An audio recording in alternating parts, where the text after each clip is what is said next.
అక్షయ్ ఇంట్లో కనిపించడం లేదక్క. ఇల్లంతా వెతికాను. మరోసారి ఇంట్లో వెతుకుదావురా. లేదక్క.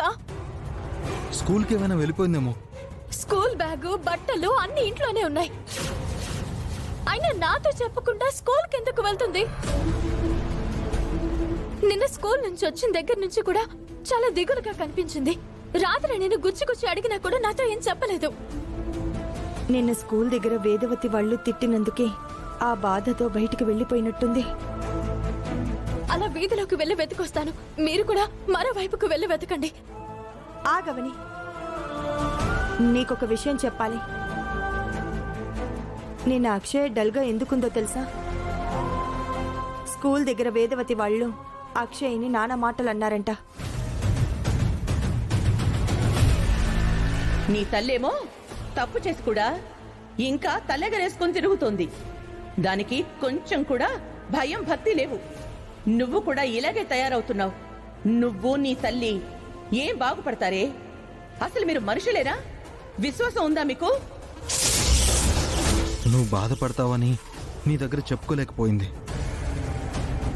నేను బ్రతిమలాడి అడిగేసరికి మా దగ్గర చెప్పుకుంది. నీ దగ్గర ఈ విషయాలేవి చెప్పొద్దంది. స్కూల్ మానేయాలనింది, లేదంటే వేరే స్కూల్లో అయినా జాయిన్ చెయ్యండి అని ఏడ్చింది పాపం. ఆ మాటలకు బాధపడే వెళ్ళిపోయి ఉంటుంది. తను వద్దంటే మాత్రం మీరు చెప్పరా? నా కూతురికి సంబంధించిన ఏ విషయమైనా నాకు తెలియాలి కదా. మా మాటలు విన్నట్టుంది. అమ్మకు నేను అడ్డంగా ఉన్నానని అనుకుందో ఏమో, అందుకే ఇంటి నుంచి వెళ్ళిపోయినట్టుంది. ఇలాంటి నిర్ణయం తీసుకుంటుంది అని అనుకోలేదు. దీనంతటికి కారణం ఆ వేదవతి. ఏదైనా ఉంటే నాతో మాట్లాడాలి కానీ చిన్న పిల్లని పట్టుకుని అన్నని మాటలు అంటుందా? ఇప్పుడే ఆ ఇంటికి వెళ్లి ఆవిడ గారి సంగతి తేలుస్తాను. ఈలోపు మీరు వీధిలో వెతకండి. అక్కడ కనిపించకపోతే గుడి దగ్గరికి వెళ్లి వెతకండి. ఏ గుడిలో ఉంటుందో తెలీదు. అన్ని గుడిలో వెతకండి, సరేనా? సరే అవని. మోస్తున్నాను కదా అని బరువుని, పడుతున్నాను కదా అని మాటల్ని పెంచితే ఇక ఊరుకునేదే లేదు, ఉపేక్షించేదే లేదు. నా కూతురి జోలికొస్తే శ్రీకర్ వాళ్ళ అమ్మైనా వాళ్ళ అమ్మ కొలిచే అమ్మవారైనా వదిలిపెట్టను.